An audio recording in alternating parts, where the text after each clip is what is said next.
ఏ కూటమికి మెజారిటీ రాలేదు. ఈ కూటమిలోని పార్టీకి వాళ్ళు ఎరవేస్తున్నారు, ఆ కూటమిలోని పార్టీకి వీళ్ళు ఎరవేస్తున్నారు. ఎప్పుడు ఏం జరుగుతుందో తెలియదు. ఇలాంటి సందర్భాల్లో నరాలు తెగిపోయే పొలిటికల్ టెన్షన్ బిల్డప్ అవుతుంది కదా. అచ్చం మహారాష్ట్రలోనూ సేమ్ సీన్ నెలకొంది. పోలింగ్ ముగిసింది, ఫలితాలు వచ్చాయి. మహాయుతి కూటమికి అదిరిపోయే మెజారిటీ వచ్చింది. కానీ కౌన్ బనేగా సీఎం ఎపిసోడ్ మాత్రం ఎందుకు తెగడం లేదు.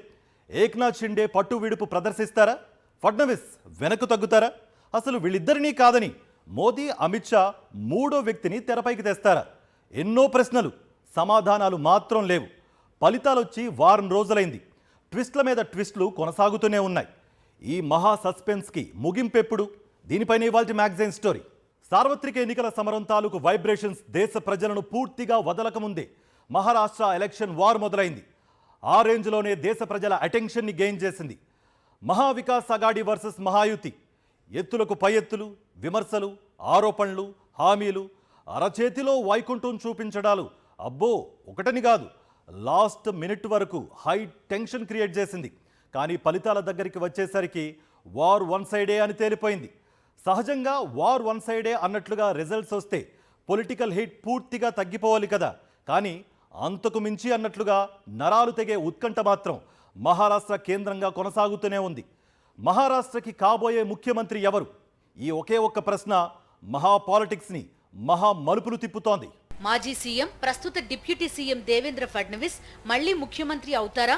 ప్రస్తుత సీఎం ఏక్నాథ్ షిండే మరోసారి ముఖ్యమంత్రి పీఠాన్ని అధిష్ఠిస్తారా? వారం నుంచి ఈ ప్రశ్నల చుట్టూనే మహారాష్ట్ర రాజకీయాలు మలుపులు తిరుగుతున్నాయి. దేశమంతా ఆ ఉత్కంఠ కంటిన్యూ అవుతోంది. మహారాష్ట్ర ఎన్నికల ఫలితాలు రాగానే మహాయుతి విజయానికి కారణాలేంటి, మహావికాస్ అఘాడీ ఘోర ఓటమికి రీజన్స్ ఏంటన్న చర్చ కొద్దిసేపు మాత్రమే సాగింది. ఆ వెంటనే సీఎం ఎవరన్న ప్రశ్న ఉద్భవించినా మ్యాజిక్ ఫిగర్ కి కూతవేటు దూరంలో ఆగిపోయిన బీజేపీ వైపే అందరి చూపులు మళ్లాయి. కానీ ఎక్కువ సీట్లు వచ్చిన వాళ్లే సీఎం కావాలని లేదంటూ బాంబు పేల్చిన ఏక్నాథ్ షిండే అసలు ట్విస్ట్లు ముందున్నాయని చెప్పకనే చెప్పారు. ఫలితాలు వెల్లడి కావడం పూర్తయ్యేలోపే కౌన్ బనేగా మహా సీఎం అన్న టెన్షన్ పెంచేశారు. నాటి నుంచి వారం రోజులుగా మహారాష్ట్ర ముఖ్యమంత్రి ఎవరన్న సస్పెన్స్ దేశమంతా హల్చల్ చేస్తూనే ఉంది. ఒక్కో రోజు ఒక్కో రకమైన స్టేట్మెంట్ ఇస్తూనో, లీకేజ్ చేస్తూనో పొలిటికల్ పిక్చర్ ని మారుస్తూ వచ్చిన ఏక్నాథ్ షిండే ఇప్పుడు అలకపాన్పు ఎక్కారు. అది అలకపాన్పో లేక అల్లాడించే వ్యూహానికి పదును పెడుతున్నారో అర్థం కాని పరిస్థితిలో మరింత పొలిటికల్ హీట్ పెరుగుతోంది. అదే సమయంలో అసలు షిండే కాదు, దేవేంద్ర ఫడ్నవీస్ కాదంటూ బీజేపీ అధిష్టానం కొత్త ముఖాన్ని తెరపైకి తెస్తుందా అన్న చర్చ కూడా జోరుగా సాగుతోంది. మొదట సీఎం నేనే అన్నట్టుగా వ్యవహరించిన షిండే ఆ తర్వాత కాస్త తగ్గారు. డిప్యూటీ సీఎంగా ఉండడానికి అంగీకారం తెలుపుతూనే హోంశాఖ కూడా తనకే ఇవ్వాలని మెలిక పెట్టారట. నిజానికి శివసేనని సక్సెస్ఫుల్ గా చీల్చిన షిండేని సీఎం చేసే క్రమంలో ముఖ్యమంత్రి పదవి నుంచి తప్పుకుని డిప్యూటీ సీఎంగా సర్దుకున్నారు ఫడ్నవీస్. ఆ క్రమంలోనే హోంశాఖ కూడా ఫడ్నవీస్ దగ్గరే ఉంది. ఇప్పుడు తాను డిప్యూటీ సీఎంగా ఉండడానికి అభ్యంతరం లేదని, కానీ గతంలో ఫడ్నవీస్ దగ్గర హోంశాఖ ఉన్నట్టుగానే ఇప్పుడు తన దగ్గర హోంశాఖ ఉండాలని షిండే మెలిక పెడుతున్నారట. బీజేపీ మాత్రం హోంశాఖని వదులుకోవడానికి ఏమాత్రం సుముఖంగా లేదని పరిశీలకులు విశ్లేషిస్తున్నారు. లా అండ్ ఆర్డర్, హోంశాఖ రెండూ సీఎం చేతుల్లోనే ఉండాలన్నది బీజేపీ భావన. దేశ ఆర్థిక రాజధాని ముంబై క్యాపిటల్ గా ఉన్న రాష్ట్రానికి ముఖ్యమంత్రి పదవి తమ పార్టీ చేతిలోనే ఉన్నా హోంశాఖ లేకపోతే ఎలా అన్నది కమలనాథుల భావన. ముందు సీఎం పదవి నాదే అన్న తరహాలో వ్యవహరించిన ఏక్నాథ్ షిండే ఆ తర్వాత కాస్త తగ్గారు. ఢిల్లీ వెళ్లి వచ్చిన తర్వాత మోదీ, అమిత్ షా నిర్ణయమే ఫైనల్ అన్నారు. చివరికి హోంశాఖ దగ్గర మెలికపెట్టి బీజేపీ అందుకు సానుకూలంగా స్పందించకపోవడంతో ఒక్కసారిగా అలకపాన్పు ఎక్కారు. అది అలకపాన్పా లేక షిండే మనసులో ఇంకేమైనా ఆలోచనలు ఉన్నాయా అన్నది రాజకీయ వర్గాల్లో చర్చనీయాంశంగా మారింది. అదే సమయంలో కొత్త ప్రభుత్వంలో షిండేకు కీలక శాఖలు ఇవ్వకుండా పక్కన పెట్టేందుకు ప్రయత్నాలు జరుగుతున్నాయని శివసేన ఎమ్మెల్యే సంజయ్ సిర్సాట్ ఆరోపించారు. అంతే, షిండే 24 గంటల్లో తన భవిష్యత్ కార్యాచరణను ప్రకటిస్తారన్న ఊహాగానాలు కూడా జోరందుకున్నాయి. मेरी जानकारी के हिसाब से शिंदे साहब जब भी दरेगांव जाते एक तो उनके खेती का उनको शौक भी है, दूसरी बात है ऐसे वक्त जब राजनीति फैसले लेना होते हैं तो शिंदे साहब अकेले में अपना चिंतन मनन करके फैसला लेते हैं। अब मुझे लगता है कल शाम में जब वो आएंगे तो कुछ न कुछ फैसला जरूर वो दिखाएंगे और हमको बताएंगे और उस फैसले का इम्प्लीमेंट जिसको कहते हैं वो हम करेंगे। लेकिन उन्होंने स्पष्ट तौर से कहा है कि मैंने जो स्पीड भी करता वो निकाल दिए, अब जो भी फैसला लेंगे वो हमें मान्य रहेगा। लेकिन पार्टी लाइन के वो अध्यक्ष रहने की वजह से पार्टी में क्या करना है क्या नहीं करना चाहिए इस बारे में वो शायद चिंतन करते होंगे। శుక్రవారం ముంబైలో మహాయుతి కీలక సమావేశం జరగాల్సి ఉండగా షిండే అర్ధాంతరంగా సొంతూరు వెళ్లిపోవడంతో మహాయుతిలో ఏం జరుగుతోందన్న ప్రశ్న తన ఉనికిని బలంగా చాటుకుంటోంది. ఆయన అలకపాన్పు ఎక్కారా లేక మరేదైనా ఆలోచన చేస్తున్నారా అన్నది హాట్ టాపిక్ గా మారింది. అదే సమయంలో అటు శివసేన ఎమ్మెల్యే సంజయ్ సిర్సాట్ కీలక శాఖలు షిండేకు ఇవ్వకుండా కుట్రలు జరుగుతున్నాయన్నారు. షిండే అనారోగ్యం పేరుతో సొంతూరు వెళ్లిపోవడంతో శుక్రవారం జరగాల్సిన మహాయుతి సమావేశం రద్దయింది. ఈ సమావేశంలో సీఎం ఎవరో తేల్చేయాలన్న భావనలో బీజేపీ పెద్దలు ఉన్నారు. కానీ షిండే ముఖం చాటేయడంతో కౌన్ బనేగా మహా సీఎం అన్న ప్రశ్న స్థానంలో మహాయుతిలో మంటలు మొదలయ్యాయా అన్న ప్రశ్న ముందుకొచ్చింది.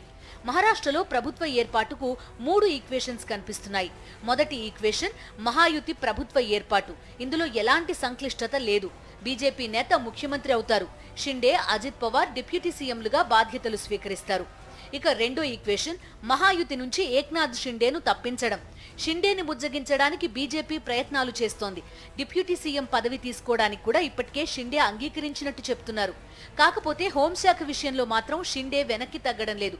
షిండే ఇలానే పట్టు బిగిస్తే అతన్ని పక్కన పెట్టడానికి కూడా బీజేపీ అధిష్టానం ఏమాత్రం వెనకాడదు. షిండే లేకుండా అజిత్ పవార్ తో కలిసి బీజేపీ ప్రభుత్వం ఏర్పాటు చేయొచ్చు. అయితే బీజేపీ షిండేతో ఏకాభిప్రాయానికే ప్రయత్నిస్తోంది. మరీ పట్టు బిగిస్తే పక్కన పెట్టడానికి బీజేపీ అధినాయకత్వం ఏమాత్రం వెనకాడదు. షిండేని పక్కన పెట్టి అజిత్ పవార్ ఎన్సీపీతో కలిసి బీజేపీ ప్రభుత్వం ఏర్పాటు చేయొచ్చు. ఈ రెండు పార్టీలు కలిస్తే కూటమి బలం 173 దాటుతుంది. అజిత్ పవార్ డిప్యూటీ సీఎం అవుతారు. బీజేపీ ముఖ్యమంత్రి పీఠంతో పాటు హోంశాఖను తన దగ్గరే ఉంచుకుంటుంది. ఈ రెండు ఈక్వేషన్స్ బీజేపీ కేంద్రంగానే సాగుతాయి. కానీ మహారాష్ట్ర రాజకీయాల్లో ఎప్పుడు ఏం జరుగుతుందో చెప్పలేం. మహాయుతి నుంచి షిండే బయటకు రావడంతో పాటుగా తనతో పాటు అజిత్ పవార్ ని కూడా బయటకు తీసుకురాగలిగితే, అంటే శివసేన, ఎన్సీపీ రెండూ కూడా మహాయుతి నుంచి బయటకొచ్చి మహావికాస్ అఘాడీతో చేయి కలిపితే అఘాడీ బలం 148 అవుతుంది. కానీ మూడో ఈక్వేషన్ అంత తేలిగ్గా సాధ్యమయ్యేది కాదు. ఎందుకంటే శరద్ పవార్ అజిత్ పవార్ తో చేయి కలిపినా ఉద్ధవ్ ఠాక్రే షిండేతో చేతులు కలపడం సాధ్యమయ్యే పని కాదని రాజకీయ పరిశీలకులు విశ్లేషిస్తున్నారు. అలానే షిండేతో కలిసి అజిత్ పవార్ బీజేపీని కాదని బయటకు వచ్చే పరిస్థితులు లేనేలేవు. దీనికి కారణం ఏంటంటే అజిత్ పవార్ నాయకత్వం ఎన్సీపీ ఏక్నాథ్ షిండే కాకుండా దేవేంద్ర ఫడ్నవీస్ కావాలి అంటే తాను ముఖ్యమంత్రి కాకపోయినా ఏక్నాథ్ షిండే కాకూడదు అనే వైఖరి అజిత్ పవార్ తీసుకున్నాడు. తాను ఎలాగూ కాను గనక. దీనికి కూడా హిస్టారికల్ రీజన్స్ ఉన్నాయి. వాస్తవంగా ఉద్ధవ్ ఠాక్రే నాయకత్వంలో శివసేన ఉమ్మడిగా ఉన్నప్పుడు, శరద్ పవార్ నాయకత్వంలో ఎన్సీపీ ఉమ్మడిగా ఉన్నప్పుడు అజిత్ పవార్కు ఆ రోజుల్లో మహావికాస్ అఘాడీ ప్రభుత్వంలో చాలా ఇన్ఫ్లుయెన్స్ను ప్లే చేశాడు. ఉద్ధవ్ ఠాక్రే చీఫ్ మినిస్టర్గా ఉన్న అజిత్ పవార్ డిప్యూటీ చీఫ్ మినిస్టర్గా ఉన్న కీలక పాత్ర పోషించాడు. అక్కడే ఏక్నాథ్ షిండేకు అజిత్ పవార్కు మధ్య వివాదం. అజిత్ పవార్కి ఈ స్థాయిలో ప్రాధాన్యత ఇవ్వడాన్ని ఏక్నాథ్ షిండే వ్యతిరేకించాడు. తర్వాత పరిణామాలు మారాయి. ఏక్నాథ్ షిండే ఉద్ధవ్ ఠాక్రేపై తిరుగుబాటు చేసి శివసేనను తీసుకెళ్లి బీజేపీతో కలిపాడు. ఆ తర్వాత అజిత్ పవార్ కొంతకాలానికి శరద్ పవార్పై తిరుగుబాటు చేసి ఆయన ఎన్సీపీని తీసుకొచ్చి మళ్ళీ బీజేపీతో కలిపాడు. మళ్ళీ అజిత్ పవార్, ఏక్నాథ్ షిండేలు ఆ రోజు ఉద్ధవ్ ఠాక్రే నాయకత్వంలో ఒకే కూటమి ప్రభుత్వంలో ఉంటే ఇప్పుడు మహాయుతి ప్రభుత్వంలో ఒకే కూటమిలో ఉన్నారు. అందులో ఏక్నాథ్ షిండే నాయకత్వంలో డిప్యూటీ చీఫ్ మినిస్టర్ కావాల్సి వచ్చింది అజిత్ పవార్కు. ఏక్నాథ్ షిండే లేకపోయినా ప్రభుత్వాన్ని ఏర్పాటు చేసే బలం మహాయుతికి ఉంది. షిండే మహాయుతిని వీడి మహావికాస్ అఘాడీకి జైకొట్టినా అజిత్ పవార్ లేకపోతే అఘాడీ ప్రభుత్వాన్ని ఏర్పాటు చేయలేదు. షిండేకి జై కొట్టడానికి అజిత్ పవార్ ఏమాత్రం సిద్ధంగా లేడు. ఈ లెక్కలన్నీ షిండే మహాయుతిలో కొనసాగడం మినహా మరేం చేయలేరన్న విషయాన్నే స్పష్టం చేస్తున్నాయి. దీంతో దేవేంద్ర ఫడ్నవీస్ సీఎం కావడం ఖాయంగానే కనిపిస్తున్నా బీజేపీ అధిష్టానం మనసులో మరో ఆలోచన కూడా ఉందన్న గుసగుసలు కాషాయ కండువాల మధ్య సాగుతున్నాయి. ఇటు షిండే కాకుండా అటు ఫడ్నవీస్ కాకుండా మహారాష్ట్ర సీఎంగా మరో వ్యక్తిని చూడాలని మోదీ, అమిత్ షా భావిస్తున్నారన్న కోణం మహా సస్పెన్స్ ని మరింత పెంచుతోంది. సీఎం పదవి విషయంలో రాజీ పడేదే లేదు. చర్చించి నిర్ణయం తీసుకుంటాం. మోదీ, అమిత్ షా నిర్ణయమే ఫైనల్. ఇలా రోజుకొక స్టేట్మెంట్ రూపంలో ట్విస్ట్ల మీద ట్విస్టులు ఇస్తున్న షిండే ఇప్పుడు మరింత సస్పెన్స్ పెంచేశారు. అదే సమయంలో వీరి వీరి గుమ్మడి పండు సీఎం పేరేంటి, షిండేనా ఫడ్నవీస్నా? ఇలా కొనసాగుతున్న ఎపిసోడ్కు ఎవరు ఊహించని ముగింపు ఇచ్చే ఆలోచనలు ఢిల్లీ పెద్దలున్నారన్న విశ్లేషణలు కూడా బలంగా పెంచుకుంటున్నాయి. పిట్టపోరు పిల్లి తీర్చినట్లు మహా సీఎం షిండే కాదు, ఫడ్నవీస్ కాదంటూ మూడో వ్యక్తిని సీన్లోకి తీసుకురావడానికి బీజేపీ హైకమాండ్ స్కెచ్ గీసిందా? అది జరిగే పనేనా? ఆ వ్యూహం వెనుక ఉన్న మర్మమేంటి? మహాయుతిలో ఎలాంటి భేదాభిప్రాయాలు లేవు. అందరి ఆమోదంతోనే ముఖ్యమంత్రిని ప్రకటించామన్న భావన కలిగించడం కోసమే బీజేపీ ఈ సస్పెన్స్ ఎపిసోడ్ని రన్ చేస్తోందన్న విశ్లేషణలు కూడా బలంగా వినిపిస్తున్నాయి. ఎందుకంటే సీఎం పదవి కోసం మొదట షిండే ప్రయత్నించారు. ఆ తర్వాత డిప్యూటీ సీఎం అయినా ఓకే కానీ హోంశాఖ కావాలన్న మెలిక పెట్టారు. ఆ తర్వాత ఏం చేస్తారు? ఏం చేసినా మహాయుతికి నష్టం లేదు. మహాయుతిని కాదంటే షిండేకి వచ్చే ప్రయోజనమేం లేదు. షిండే మహావికాస్ అఘాడీకి జై కొట్టే పరిస్థితులు లేవు. ఒకవేళ అలాంటిదేమైనా జరిగినా అజిత్ పవార్ మద్దతు లేకుండా మహావికాస్ అఘాడీకి ప్రభుత్వాన్ని ఏర్పాటు చేసే సంఖ్యాబలం లేదు. క్లుప్తంగా చెప్పాలంటే షిండే అలిగినా ఏదేదో చేస్తానని బెదిరించే ప్రయత్నం చేసినా మహాయుతికి వచ్చిన నష్టమేం లేదని బీజేపీ హైకమాండ్కి స్పష్టంగా తెలుసు. కానీ మహాయుతిలో ఎలాంటి లుకలుకలు లేవన్న సందేశాన్ని బయటకు పంపించడానికే షిండే కేంద్రంగా సాగుతోన్న పొలిటికల్ డ్రామాకి చెక్ పెట్టకుండా బీజేపీ అధిష్టానం ఓపిగ్గా ఉన్నట్టు రాజకీయ పరిశీలకులు విశ్లేషిస్తున్నారు.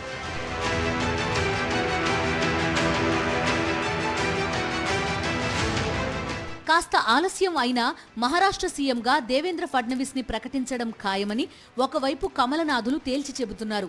అదే సమయంలో బీజేపీ నాయకుడే ముఖ్యమంత్రి అవుతారు కానీ అది దేవేంద్ర ఫడ్నవీస్ కాకపోయినా ఆశ్చర్యం లేదన్న చర్చ కూడా పార్టీలోనే సాగుతోంది. దేవేంద్ర ఫడ్నవీస్ సేవలను మరో రూపంలో వాడుకోవాలని భావిస్తోన్న మోదీ, అమిత్ షా మహారాష్ట్ర సీఎంగా కేంద్ర సహాయ మంత్రి మురళీధర్ మోహల్ పేరుని పరిశీలిస్తున్నట్టుగా ఢిల్లీ వర్గాలు చెబుతున్నాయి. మురళీధర్ మోహల్ పూణే ఎంపీగా ఉన్నారు. కేంద్ర పౌర విమానయాన శాఖ సహాయ మంత్రిగా కొనసాగుతున్నారు. గతంలో పూణే మేయర్గా పనిచేశారు మురళీధర్.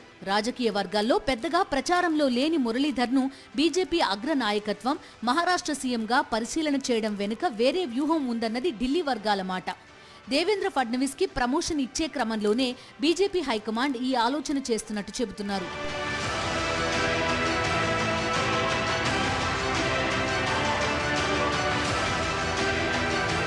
2019 ఎన్నికల ఫలితాల తర్వాత దేవేంద్ర ఫడ్నవీస్ కేవలం 5 రోజులే మహారాష్ట్ర సీఎంగా ఉన్నారు.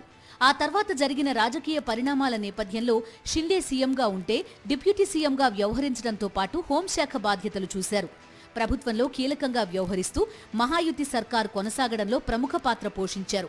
పార్టీకి విధేయుడిగా ఉండడంతో పాటుగా ఆర్ఎస్ఎస్ మద్దతు కూడా ఫడ్నవీస్ కి బలంగా ఉంది. ఇన్ని కోణాల్లో ప్లస్ పాయింట్స్ ఉన్న ఫడ్నవీస్ ని కాదని మురళీధర్ ని మహారాష్ట్ర సీఎంగా చేసే ఆలోచన బీజేపీ హైకమాండ్ ఎందుకు చేస్తోందంటే ఫడ్నవీస్ కి బీజేపీ జాతీయ అధ్యక్ష బాధ్యతలు ఇవ్వాలనే అంటున్నారు కాషాయ కండువాలు. పార్లమెంట్ ఎన్నికలు పూర్తయిన తర్వాత ప్రస్తుత పార్టీ అధ్యక్షుడు నడ్డా స్థానంలో కొత్త చీఫ్ నియామకంపై పలు పేర్లు పరిశీలనలోకి వచ్చాయి. అయితే దేవేంద్ర ఫడ్నవీస్ కే బీజేపీ అధిష్టానం మొగ్గు చూపుతున్నట్టు ఢిల్లీ వర్గాలు చెబుతున్నాయి. వచ్చే ఏడాది ఢిల్లీతో పాటుగా బీహార్ అసెంబ్లీ ఎన్నికలు ఉన్నాయి. అలానే 2027లో జమిలీ ఎన్నికలు నిర్వహించాలని మోదీ భావిస్తున్నారు. ఈ నేపథ్యంలో పార్టీ క్యాడర్ కి మరింత ఉత్సాహం ఇచ్చే విధంగా పార్టీని యువ నాయకత్వం చేతిలో పెట్టాలనేది మోదీ ఆలోచనగా చెప్తున్నారు. ఈ క్రమంలోనే మహారాష్ట్ర సీఎంగా మురళీధర్ మోహల్ ని నియమించి దేవేంద్ర ఫడ్నవీస్ ని జాతీయ రాజకీయాల్లోకి తీసుకువెళ్లాలన్న అంశాన్ని బీజేపీ పెద్దలు సీరియస్ గా పరిశీలిస్తున్నట్టు చెబుతున్నారు.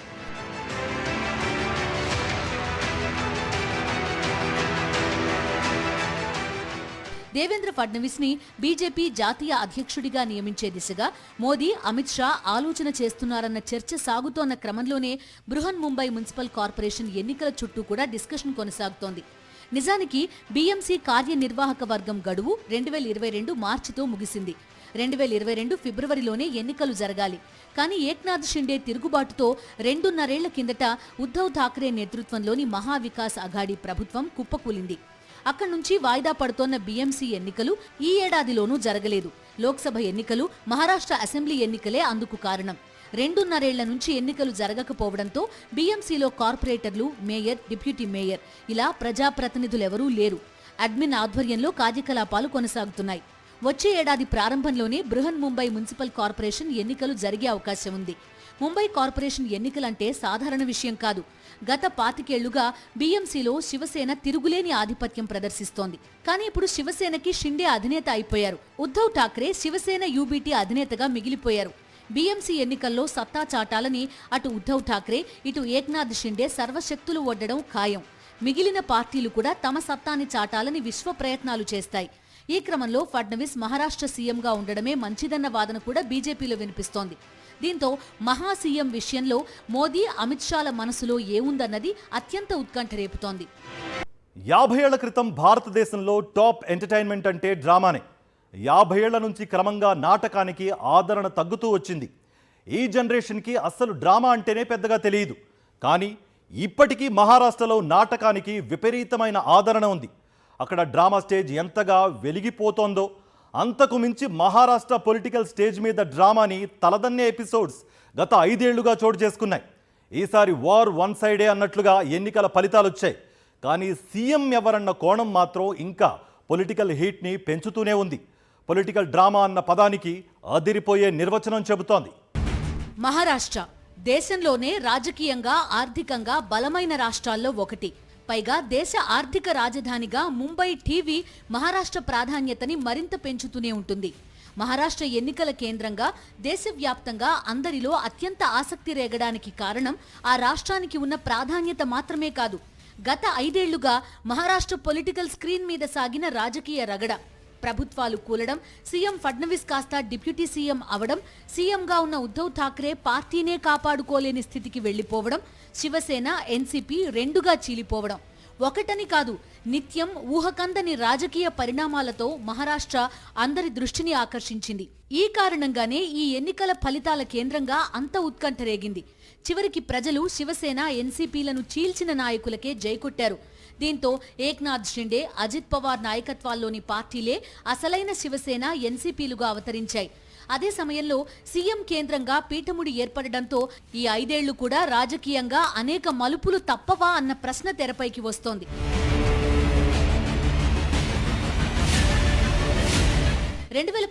అసెంబ్లీ ఎన్నికల ఫలితాలు వచ్చిన నాటి నుంచి నాన్ స్టాప్ గా మహారాష్ట్ర పొలిటికల్ స్క్రీన్ మీద ట్విస్ట్ల మీద ట్విస్ట్లు కొనసాగుతూనే ఉన్నాయి.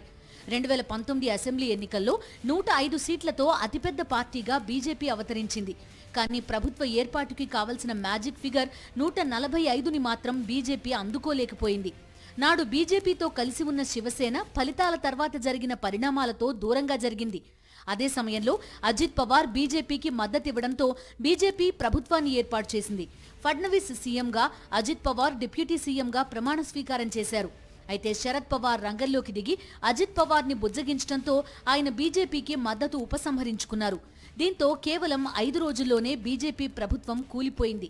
ఆ వెంటనే కాంగ్రెస్, ఎన్సీపీ, శివసేన కలిసి మహావికాస్ అఘాడీగా కూటమి కట్టాయి. శివసేన అధినేత ఉద్ధవ్ ఠాక్రే సీఎం అయ్యారు. అజిత్ పవార్ మళ్లీ డిప్యూటీ సీఎంగా ప్రమాణ స్వీకారం చేశారు.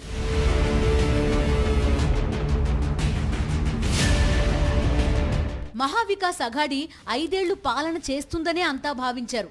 కానీ ఏక్నాథ్ షిండే శివసేనలో తిరుగుబావుట ఎగరేసి చీలిక తెచ్చారు. అటు బీజేపీ కూడా షిండే వర్గానికి మద్దతు ప్రకటించింది. దీంతో బల నిరూపణ చేసుకోవాల్సిన పరిస్థితి ఉద్ధవ్ ఠాక్రేకి ఏర్పడింది. అయితే ఆయన బల నిరూపణకి ముందే సీఎం పదవికి రాజీనామా చేశారు. శివసేనని చీల్చిన ఏక్నాథ్ షిండే వర్గానికి బీజేపీ మద్దతు ప్రకటించడంతో షిండే సీఎంగా ప్రమాణ స్వీకారం చేశారు. ఏక్నాథ్ షిండే వర్గానికే అసలైన శివసేనగా గుర్తింపు లభించింది. అంటే మహావికాస్ అఘాడీ పవర్ని కోల్పోవడమే కాదు, ఆ కూటమిలో భాగస్వామిగా ఉన్న శివసేన తన గుర్తింపుని కోల్పోయి శివసేన యూబీటీగా మారింది. ఇలా నాన్ స్టాప్ గా సాగిన పొలిటికల్ ట్విస్ట్లు అక్కడితో ఆగలేదు. ఎన్సీపీలో శరద్ పవార్ పై మరోసారి తిరుగుబాటు బావుట ఎగరేసిన ఆయన మేనల్లుడు అజిత్ పవార్ మెజారిటీ ఎమ్మెల్యేలని చీల్చి షిండే ప్రభుత్వానికి మద్దతు ప్రకటించారు. మరోసారి డిప్యూటీ సీఎం అయిపోయారు. అజిత్ పవార్ వర్గానికే అసలైన ఎన్సీపీగా గుర్తింపు లభించడంతో శరద్ పవార్ నాయకత్వంలోని పార్టీ ఎన్సీపీ ఎస్పీ అయింది. ఇలా ఊహకందని మలుపుతో గత 5 ఏళ్లుగా మహారాష్ట్ర పొలిటికల్ స్క్రీన్ ట్విస్ట్ల మీద ట్విస్ట్లతో రక్తి కట్టించింది. సార్వత్రిక ఎన్నికల్లో ఓటర్లు బీజేపీకి, ఏక్నాథ్ షిండేకి, అజిత్ పవార్కి షాక్ ఇచ్చారు. కాంగ్రెస్, శివసేన యూబీటీ, ఎన్సీపీ ఎస్పీ పార్టీలు మెజారిటీ ఎంపీ స్థానాలు దక్కించుకున్నాయి. ఈ అసెంబ్లీ ఎన్నికల్లోనూ అదే స్థాయిలో ఫలితాలు సాధించి అధికారాన్ని దక్కించుకోవడంతో పాటుగా అసలైన శివసేన పార్టీ గుర్తింపుని పొందాలని ఉద్ధవ్ ఠాక్రే, అసలైన ఎన్సీపీ తనదేనని నిరూపించుకోవాలని శరద్ పవార్ తహతహలాడారు.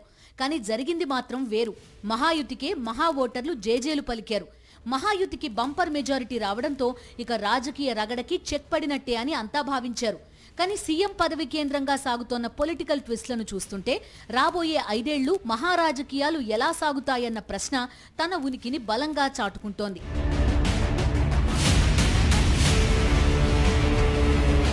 ఏక్నాథ్ షిండేలో ఎంత అసంతృప్తి ఉన్నా ఏం చెయ్యలేని స్థితిలోనే ఉన్నారు. దీంతో ఇప్పుడు ఆల్ ఈజ్ వెల్ అన్నట్టుగా ఉన్న ముంబై మున్సిపల్ కార్పొరేషన్ ఎన్నికల కేంద్రంగా జరిగే పరిణామాలు ఎట్టి దారితీస్తాయో చెప్పలేమని రాజకీయ పరిశీలకులు చెప్తున్నారు. ఎందుకంటే ఇప్పుడు ఉద్ధవ్ ఠాక్రే, ఏక్నాథ్ షిండేలకు ముంబై మున్సిపల్ కార్పొరేషన్ ఎన్నికలు మరో బిగ్ ఛాలెంజ్. అదే సమయంలో కూటముల్లోని మిత్రపక్షాల మధ్య అభ్యర్థుల జంపింగ్ జపాంగ్ ఎపిసోడ్ జోరుగా సాగడం ఖాయమని చెప్తున్నారు. బృహన్ ముంబై మున్సిపల్ కార్పొరేషన్ ఎన్నికల్లో శివసేన యూబీటీ విజయం సాధిస్తే ఉద్ధవ్ ఠాక్రేకి కొంతలో కొంత ఊరట లభించినట్టే. అదే సమయంలో ఏక్నాథ్ షిండే కనుక తన ఆధిపత్యాన్ని చాటుకుంటే ఆ తర్వాత మహాయుతిలో అనేక పరిణామాలు జరగొచ్చన్న చర్చ జోరుగా సాగుతోంది. అయితే వీటన్నింటికంటే ముందుగా కౌన్ బనేగా మహా సీఎం అన్న ప్రశ్నకి సమాధానం దొరకాల్సి ఉంది. ఇది వాళ్ళ మ్యాగజైన్ స్టోరీ.